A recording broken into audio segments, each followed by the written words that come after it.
Hello मेरे प्यारे प्यारे लिसनर्स, आप सबका स्वागत है मेरे YouTube channel my imaginary world में। मैं आपकी प्यारी और नन्ही सी ऑथर मैजिकल गर्ल हूँ। आप लोगों को मेरी स्टोरी पसंद आए तो please like comment and subscribe जरूर करिएगा। चलिए हम चलते हैं आज की स्टोरी में। एक अंधेरे कमरे में एक लड़की को कुर्सी से बंधा हुआ था। उसके हाथ और पैर रस्सी से बंधे हुए थे। उस लड़की को हल्का हल्का होश आने लगता है और उसकी आंखें हल्की हल्की खुलने लगती हैं। वह एकदम से अपनी आंखें खोलती है तो खुद को एक अंधेरे कमरे में पाती है। खुद को इतने अंधेरे में देखकर वह बहुत ज्यादा डर जाती है। उस कमरे में एक भी रोशनी नहीं जल रही थी। वहां पर सिर्फ अंधेरा ही अंधेरा था। यहाँ तक वहां कहीं से रोशनी आने की जगह भी नहीं थी। वह लड़की जोर जोर से चिल्लाते हुए बोलती है, कोई है यहाँ पर, somebody हेल्प मी, प्लीज कोई मेरी मदद करो। लेकिन उसके कानों में किसी की भी आवाज नहीं पड़ती है। तभी उसे किसी के कदमों की आहट सुनाई देती है, जिसे सुनकर वह हल्का डर जाती है। फिर अपने डर को काबू किए हुए बोलती है, प्लीज कोई है यहाँ पर, प्लीज कोई मुझे बचाओ, मैं यहाँ बंधी हुई हूँ, प्लीज मुझे कोई बचाओ। तभी उसके कानों में कदमों की आहट और तेज सुनाई देने लगती है और एकदम से उस रूम का दरवाजा खुलता है। वह लड़की दरवाजा खुलने की आवाज सुनकर बोलती है, प्लीज मुझे यहाँ से निकालो, प्लीज मेरी हेल्प करो भैया। वो शख्स कुछ नहीं बोलता और वहां की सारी लाइट्स ऑन कर देता है। एकदम से इतनी रोशनी देखकर वह लड़की कस के अपनी आंखें बंद कर लेती है। वह धीरे धीरे करके अपनी आंखें खोलती है। अपने सामने एक काले कलर के कपड़ों से लिपटे हुए एक शख्स को देखती है, जिसका चेहरा साफ नहीं दिखाई दे रहा था। उसने काले कलर का मास्क लगाया हुआ था, बस उसकी नीली गहरी आंखें ही दिखाई दे रही थी। वह लड़की उसको देखते हुए बोलती है, प्लीज मेरी हेल्प करो, प्लीज मुझे यहाँ से निकालो, मेरी शादी है आज, मेरे पति मुझे ढूंढ रहा होगा, प्लीज मेरी हेल्प करो। वह शख्स जोर जोर से हंसने लगता है, हाँ हाँ हाँ। वो एकदम से शांत हो तेज और डरावनी आवाज में बोलता है, तेरी शादी है, तभी तो तुझे उठाया है। अब तेरे पति को वही दर्द महसूस होगा जो दर्द मैंने महसूस किया है। तेरा पति तिल तिल तड़पेगी। दिव्या उसको गुस्से में देखते हुए बोलती है, तुम मेरे पति को जानते नहीं हो, डेविल है वो, तुम्हें नर्क के दर्शन दिखाएगा वो। फिर शांत होते हुए बोलती है, देखो तुम जो कोई भी हो, बाद में मुझे दोबारा किडनैप कर लेना, अभी मेरी शादी है, मुझे मेरी शादी में जाने दो। वह लड़का दिव्या के करीब आ उसे घूरते हुए बोलता है, क्या तूने मुझे बेवकूफ समझ के रखा है, या फिर मेरे माथे में बड़े बड़े अक्षर में बेवकूफ लिखा है। मैं तुझे यहाँ से जाने दे दूंगा, बिल्कुल भी नहीं। जब तक मैं तेरे पति से हर उसके किए का बदला नहीं ले लेता, तब तक तुम यही रहेगी। दिव्या चिल्लाते हुए बोलती है, तुम्हें शर्म नहीं आती, एक लड़की को उसकी शादी वाले दिन किडनैप करते हुए। तुम्हें जरा सी भी अक्ल नहीं है, बेगैरत इंसान, गधे कहीं के, नालायक। जरा सी भी अक्ल नहीं है तुम जैसे इंसान को। मुझे अभी के अभी खोलो, मुझे जाने दो, नहीं तो तुम्हारी चमड़ी उधेड़ दूंगी मैं। वह शख्स कुछ भी नहीं बोलता। दिव्या और जोर से चिल्लाते हुए बोलती है, नालायक, मेरे पति को आने दो, तुझे वह नरक के दर्शन करवाएगा, कीड़े पड़ेंगे तुम्हारे ऊपर, टिल टिल तड़पोगे तुम, अफसोस करोगे कि तुमने क्यों मुझे किडनैप करा। मेरा पति तुम्हारी वह हालत करेगा ना, कि तुम किसी लड़की को किडनैप करना टू दूर, उसे छूने से पहले 100 नहीं 1000 बार सोचोगे तुम। समझ आए तुम्हें मेरी बात? वह बहुत तेज चिल्लाकर बोलती है। वह शख्स अपने दोनों कानों में हाथ रख लेता है। जब दिव्या अपना चिल्लाना बंद करती है, तो वह शख्स अपने पास खड़े एक लड़के को देखते हुए बोलता है, कितना चिल्लाती है ये, इसका मुंह बंद करो। दिव्या और जोर से चिल्लाते हुए बोलती है, मुझे छूने की कोशिश भी मत करना, मेरे पास मत आना, मैं तुम्हारी चमड़ी उधेड़ कर रख दूंगी। 3 घंटे लगे हैं मुझे मेकअप करवाने में, और अगर मेरा मेकअप खराब हुआ और मेरे खराब मेकअप में मेरे पति ने मुझे देखा, तो तुम लोग का वह हश्र करूंगी, तुम लोग जिंदगी भर याद रखोगे। वह शख्स अपने पास खड़े लड़के से बोलता है, मुंह बंद कर इसका, बहुत चिल्ला रही है। दिव्या फिर से हल्ला मचाते हुए बोलती है, मेरी लिपस्टिक जरा सी भी खराब हुई, जरा सी भी फैली, तो तुम लोग को छोड़ूंगी नहीं। मेरी लिपस्टिक खराब करने और फैलाने का हक सिर्फ मेरे पति का, और किसी का भी नहीं, समझे। तभी उन्हें उसे बंगलों के बाहर बहुत सारी गाड़ी रुकने की आवाज आती है, जिसे सुनकर उस शख्स के चेहरे में तिरछी मुस्कान आ जाती है। वह शख्स दिव्या को देखते हुए बोलता है, ले आ गया तेरा पति तुझे बचाने, लेकिन अफसोस वो तुझे बचा के नहीं, अपनी मौत लेकर जाएगा। इतना बोल वो जोर जोर से हंसने लगता है, हा हा हा। दिव्या जोर जोर से हंसते हुए बोलती है, जब गीदड़ की मौत आती है तो वो शहर की तरफ भागता है, आज तेरी मौत आई है, तू कहाँ भागेगा। वो शख्स दिव्या को एक नजर घूरता है, फिर उस कमरे से बाहर चला जाता है। दैत्य गुस्से में बंदूक लिए अंदर में हाल में खड़ा हो चिल्लाते हुए बोलता है, रियाज ओबरॉय निकल बाहर, तेरी हिम्मत कैसे हुई मेरी बीवी को किडनैप करने की? तू शायद भूल गया है, डेविल हूँ मैं, और डेविल कभी किसी को नहीं छोड़ता। बहुत बड़ी गलती कर दी तूने, मेरी बीवी को किडनैप करके, अब इसका हर्जाना तुझे भुगतना पड़ेगा। रियाज ओबरॉय अपने चेहरे से मास्क निकाल गुस्से में दैत्य को घूरते हुए बोलता है, यहाँ तेरी बीवी की जान मेरी मुट्ठी में है, और यहाँ तू बड़े बड़े डायलॉग मार रहा है। मैं चाहूँ तो एक पल में तेरी बीवी की जान ले सकता हूँ, बीवी के बदले बीवी, और जान के बदले जान। लेकिन मैं तेरे जैसे गिरा हुआ नहीं हूँ, कि तूने जो काम मेरी बीवी के साथ करा, मैं वह काम तेरी बीवी के साथ करूँगा। तेरे जैसे नहीं हूँ मैं, तेरे जैसा मैं तेरी बीवी के साथ करूँ। जैसे तूने मेरी बीवी का रेप कर, उसे तू तिल तड़पा के मार डाला, अगर मैं तेरे जैसा बन गया, तो तेरे और मेरे बीच में फर्क ही क्या रहेगा? जान तो जाएगी तेरी बीवी की, उस तड़पा तड़पा के मारूंगा, लेकिन तेरे जैसे नहीं। दैत्य खुद को शांत रखते हुए बोलता है, अपनी बीवी को तो मैं यहाँ से लेकर जाऊंगा, लेकिन तुम तब अफसोस करोगे, जब तुम्हें सच का पता चलेगा, अभी तुम्हें सच पता नहीं है। रियाज चिल्लाते हुए बोलता है, झूठ बोलना बंद करो तुम मुझसे, सब सच पता है मुझे। तुमने मेरी बीवी का रेप कर, उसे बेरहमी से मार डाला, और उसकी बॉडी को जला दिया।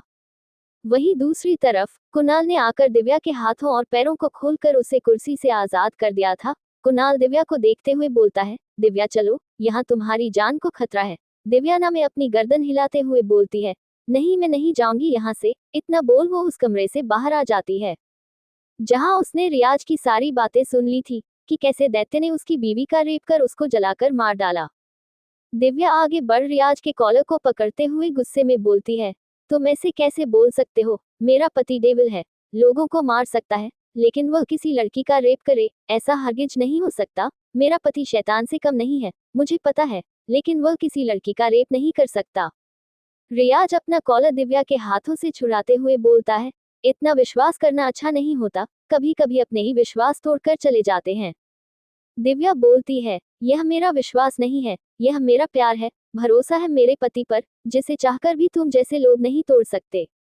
दैत्य रियाज को देखते हुए उसकी बात पर बोलता है, सही कहा तुमने, किसी पर इतना भरोसा नहीं करना चाहिए, कि वह आपका भरोसा तोड़ जाए। ये बात तुम पर भी लागू होती है। मैंने भी करा था तुम पर भरोसा, सबसे ज्यादा भरोसा, लेकिन मुझे क्या पता था, मैंने अपनों के ही भेष में सांप पाल रखे हैं, जो वक्त आने पर मुझे ही डस जाएगा। मैं अपनी बात नहीं करूंगा, तुमसे ही बोलूंगा, कभी किसी पर इतना भरोसा मत करना। तुमने भी तो अपनी बीवी पर बहुत भरोसा किया है, क्या पता तुम्हारी बीवी तुम्हारा भरोसा तोड़कर कहीं अपने किसी आशिक के साथ फरार हो गई हो। रियाज गुस्से में चिल्लाता हुए बोलता है, दैत्य अग्निहोत्री अपनी जबान को लगाम दो, मेरी बीवी मुझे बहुत प्यार करती थी, बेइंतहा प्यार, वह मुझे धोखा नहीं दे सकती है। तुम हो जिसने मेरी बीवी को मुझसे जुदा कर दिया। दैत्य बोलता है, अच्छा अपनी इस बात पर कायम रहना, अपनी इस बात से मुकरना नहीं, कि मैंने तुम्हारी बीवी को तुमसे जुदा करा है। अफसोस करोगे तुम, जब तुम्हें सच का पता चलेगा।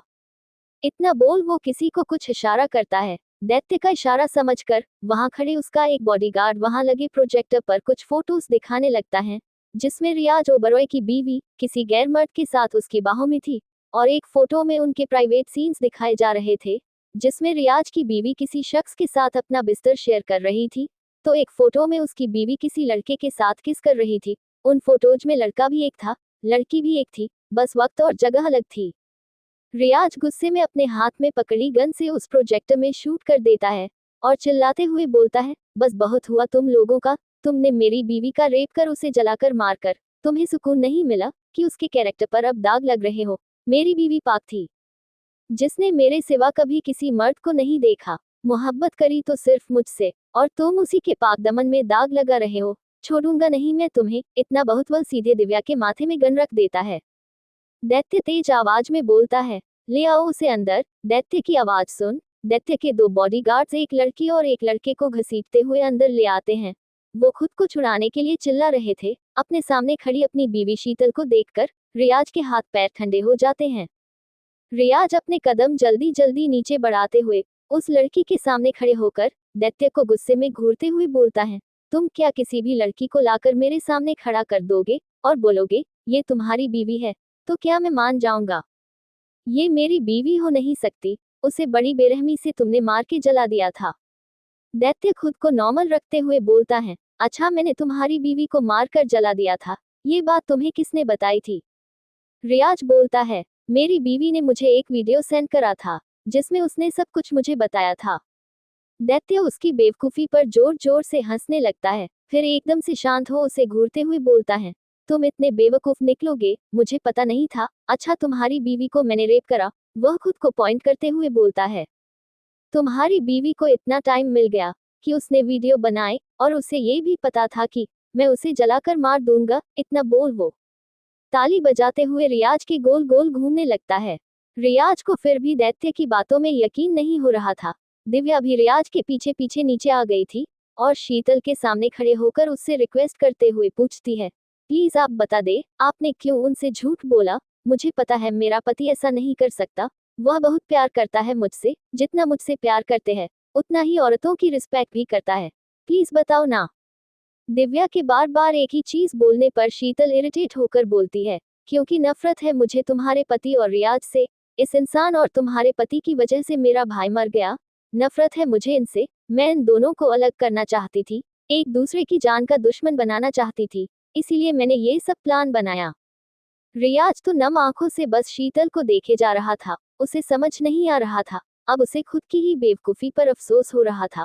उसने क्यों दैत्य की बात नहीं मानी। क्यों उसने एक ऐसी औरतों पर विश्वास करा जो उसके विश्वास के काबिल ही नहीं थी। सही कहा था दैत्य ने, सच जानने के बाद वो अफसोस करेगा। अभी वो वही कर रहा था। दैत्य सीरियस आवाज में बोलता है, तुम्हारा भाई गर्ल्स ट्रैफिकिंग का धंधा करता था। वह लड़कियों को विदेश बेचता था, उनकी तस्करी करता था। तुम्हारे भाई ने खुद को मारा था, हमने उसे नहीं मारा था। शीतल गुस्से में चिल्लाते हुए बोलती है, उसको खुद को मारने पर तुम लोगों ने मजबूर करा था। अगर तुम लोग उसके धंधे को बंद नहीं करते तो वह कभी खुद को नहीं मारता। आज मेरा भाई मेरे पास जिंदा होता। शीतल के बारे सुनकर रियाज की पकड़ उसकी गन में लूज हो गई थी, जिस मौके का फायदा उठाकर शीतल उसके हाथ से गन छीनकर दिव्या के सर में तान देती है और उन दोनों को देखते हुए बोलती है, तुम दोनों ने तो एक दूसरे को नहीं मारा, लेकिन मौत के बदले तो मौत होती है ना, और जान के बदले जान जाती है। जान जाएगी आज तुम्हारी बीवी के, लेकिन उसके पहले मैं अपने यहाँ से निकलने का इंतजाम तो कर लूं। इतना बोल दिव्या के सर में गन तान देती है। दैत्य शीतल को घूरते हुए बोलता है, और तुम्हें लगता है तुम यहाँ से बचकर निकल जाओगी। तुम्हें अपनी बीवी, प्यारी बीवी बहुत प्यारी है ना, उसकी जान बचाने के लिए तो तुम कुछ भी कर सकते हो। तो मैं तो यहाँ से निकल ही सकती हूँ। इतना बोल वो गुस्से में बोलते हैं, चाबी दो मुझे। मैंने बोला चाबी दो, नहीं तो अभी इसका भेजा उड़ा दूंगा। वो दोबारा गुस्से में बोलती है। कुणाल उसके हाथ में चाबी दे देता है। वह दिव्या को घसीटते हुए बाहर ले जाती है और उसे गाड़ी में बैठने का बोलकर खुद भी दूसरे साइड से आकर उस गाड़ी में बैठ जाती है और दिव्या से कार फुल स्पीड में चलाने को बोलती है। अभी भी उसने दिव्या के सर में गन तानी हुई थी। दिव्या कार फुल स्पीड में चला देती है। वहीं उनकी कार को जाता देख जल्दी से भागकर दूसरे कार में बैठ जाता है। रियाज भी उसके पीछे आते हुए बोलता है, मैं भी तुम्हारे साथ चलूंगा। दैत्य उसे मना करते हुए बोलता है, नहीं, तुम मेरे साथ नहीं जाओगे। रियाज गाड़ी की दूसरी साइड का गेट खोलते हुए बोलता है, ये सब मेरी वजह से हुआ है, मेरी गलती है, मैं भी तुम्हारे साथ चलूंगा। इतना बोलकर वह भी गाड़ी के अंदर बैठ जाता है। दैत्य दिव्या की कार के पीछे अपनी कार फुल स्पीड में बढ़ा देता है। दिव्या साइड मिरर से ही दैत्य की कार को अपने पीछे आता हुआ देख रही थी। उसके चेहरे पर गहरी मुस्कान थी, जिसे वह जल्दी से छुपा लेती है और कार की स्पीड स्लो कर देती है। शीतल उसके माथे में गन लगा धमकाते हुए बोलती है, ज्यादा होशियारी मुझसे मत करना, चुपचाप कार फुल स्पीड में चला, वरना अभी तेरा भेजा उड़ा दूंगी। दिव्या कार फुल स्पीड में चला देती है और उनकी कार एक ब्रिज के पास आ जाती है। दिव्या फुल स्पीड में कार उस ब्रिज पर ले जाती है। आगे ब्रिज टूटा हुआ था, जिससे दिव्या एक झटके में कार को मोड़ देती है। अब दैत्य और दिव्या की कार आमने सामने थी। दैत्य दिव्या को कुछ इशारा करता है। दिव्या उसका इशारा अच्छे से समझ जाती है और कार फुल स्पीड में चलाने लगती है। दैत्य भी सामने से कार फुल स्पीड में लेकर आ रहा था और एकदम से दोनों अपनी कार घुमा लेते हैं और दोनों की कार गोल गोल घूमने लगती हैं। दैत्य दिव्या को कुछ इशारा करता है, जिसे समझकर दिव्या झुक जाती है और दैत्य भी झुक जाता है और रियाज शीतल के माथे के बीच में गोली मार देता है, जिससे शीतल वहीं मर जाती है। रियाज एक अच्छा शूटर था, जिससे उसे चलती गाड़ी में भी अपने निशाने पर गोली मारने में बिल्कुल भी दिक्कत नहीं हुई। दिव्या एकदम से ब्रेक मार देती है और उसकी नजर शीतल पर पड़ती है। वह शीतल को देखकर बहुत ज्यादा डर जाती है। उसके हाथ पैर कांपने लगते हैं और उसके चेहरे से पसीना निकलने लगता है। वह पूरे पसीने से लटपट हो गई थी। दैत्य जल्दी से गाड़ी से निकलकर दिव्या को उस गाड़ी से निकालता है। दिव्या बस बड़बड़ाई जा रही थी, इतना सारा खून है, वो मेरी वजह से मर गई, मेरी वजह से मर गई। वह बस बड़बड़ाई जा रही थी और यह बड़बड़ाते बड़बड़ाते वह बेहोश हो गई थी। दैत्य दिव्या को कार के बैक सीट में अच्छे से लेटाकर खुद बैठ जाता है और उसका सर अपने गोद में रखकर उसे सहलाने लगता है। रियाज एक नज़र शीतल की बॉडी को देखकर कार में आकर बैठ जाता है। कार को उसकी मंजिल की तरफ ले लेता है। अग्निहोत्री मेंशन में सब लोग बहुत परेशान थे। समीर परेशानी में इधर से उधर टहल रहा था। उसे बहुत तेज गुस्सा भी आ रहा था। वह भी जाना चाहता था दैत्य के साथ, लेकिन दैत्य उसे अपने साथ नहीं लेकर गया था। वहीं अभिश्री उसे शांत करवाने की कोशिश कर रही थी। समीर बिल्कुल भी शांत नहीं हो रहा था। तभी दैत्य दिव्या को अपनी बाहों में लेकर अंदर आता है और सीधा अपने रूम की तरफ अपने कदम बढ़ा लेता है। दिव्या को बेहोश देखकर समीर और बाकी सब लोग बहुत ज्यादा परेशान हो जाते हैं। श्रेया को बहुत ज्यादा डर लग रहा था। वह चुपचाप शांति से एक कोने में बैठी हुई थी, लेकिन वह भी पसीने से लटपट थी। उसे कुछ बीती यादें वापस याद आ रही थी। कुणाल एक नज़र श्रेया को देखता है, जिसका शरीर पसीने से लटपट था। अपने रूम में दिव्या को बेड में अच्छे से लिटाकर अपने रूम से बाहर आ रोहिकाकी से दिव्या को चेक करने का बोलकर स्टडी रूम की तरफ चला जाता है और समीर और श्रेया को अपने पीछे आने का बोलता है। स्टडी रूम में समीर और श्रेया दैत्य के सामने खड़े हुए थे, वहीं रियाज और कुणाल भी खड़े थे। दैत्य सीरियस आवाज में समीर और श्रेया को देखते हुए बोलता है, दिव्या के साथ इंटरमीडिएट एग्जाम के बाद क्या हुआ था? मुझे सच सच बताना, मुझे बिल्कुल भी झूठ सुनना पसंद नहीं है और अपनी बात को दोहराना भी। दैत्य की इतनी डरावनी आवाज सुनकर श्रेया और समीर डर जाते हैं। श्रेया गहरी सांस लेकर कुछ बोलने को होती है। समीर उसका हाथ पकड़ लेता है और उसे कुछ न बोलने का इशारा करता है। दैत्य समीर को गुस्से में घूरते हुए बोलता है, समीर बताओ, उस रात क्या हुआ था? मुझे जानना है कि क्या हुआ है दिव्या के साथ। मैं उसे इस हालत में नहीं देख सकता। समीर भी गुस्से में चिल्लाते हुए बोलता है, आप क्यों बीते जख्मों को कुरेने में लगे हुए हैं? क्यों कड़े मुर्दे उखाड़ रहे हैं? जो होना था वो हो गया। मेरी दी को प्लीज दोबारा वह सारी चीज याद ना दिलाए। दैत्य धीमी मगर सख्त आवाज में बोलता है, मैं उसे कुछ नहीं याद दिला रहा हूँ, उसे सारी चीज दोबारा खुद याद आ रही है। खून देखा है आज उसने, खून को देखकर बड़बड़ा रही है, मेरी वजह से वह मर गई, बहुत सारा खून, बड़बड़ा रही है। हुआ क्या था उसके साथ, मुझे जानना है।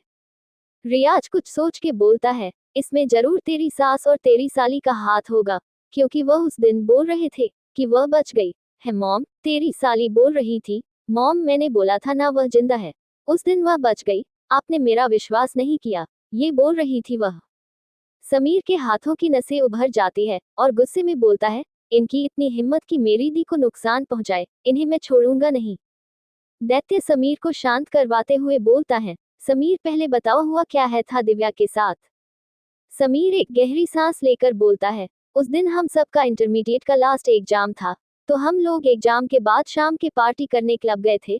तभी वहां पर किसी ने दी की सॉफ्ट ड्रिंक में कुछ मिला दिया, उनको चक्कर आने लगे थे और उन्हें कोई कहीं ले गया था। दी को कुछ भी समझ में नहीं आ रहा था, उनके साथ क्या हो रहा है। हम लोग ने उनको ढूंढने की बहुत कोशिश करी, तभी उनका लोकेशन उस क्लब से थोड़ा दूर के घर में शो हो रहा था। हम लोग उनको ढूंढते हुए उस घर में गए, तो हमने देखा एक लड़का दी के साथ बदतमीजी करने की कोशिश कर रहा था। हम लोग जल्दी से उस घर में जाकर दी को बचाने लगे। दी को ज्यादा नशा नहीं हुआ था, क्योंकि उन्होंने ज्यादा नहीं पिया था। हम लोग दी को बचा रहे थे। हम लोग की उस लड़के के साथ झड़प हुई थी, उसने दी के पैर में गोली मारी थी। इतना बोलते बोलते वह रुक जाता है, उससे बोला ही नहीं जा रहा था। वह खौफनाक मंजर याद कर आज भी उसका दिल दहल जाता था। श्रेया गहरी सांस लेकर बोलती है, हम 4 दोस्त थे, हमारी दोस्त खुशी को इन सब में गोली लग गई थी।